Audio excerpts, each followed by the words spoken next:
Hi hello నమస్తే, నేను మీ మౌనికని. ఆనపకాయ హల్వా ఇంట్లోనే సూపర్ ఈజీగా. ముందుగానే ఆనపకాయ కోరుకున్నాక దాన్ని పిండేసుకోవాలి. వాటర్ అంతా సపరేట్ చేసుకున్న తర్వాత నెయ్యి వేసుకుందాం. నెయ్యి తర్వాత బాదం పప్పు వేసుకుని బాగా వేపుదాము. వేపిన తర్వాత పక్కకు పెడదామండి.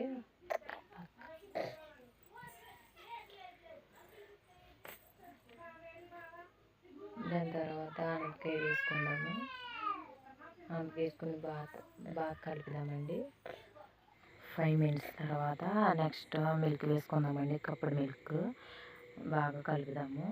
మిక్స్ చేసుకున్న తర్వాత మూత పెట్టుకుని 5 మినిట్స్ తర్వాత మళ్ళీ లాలిక్కాయలు పొడి వేసుకుందామండి.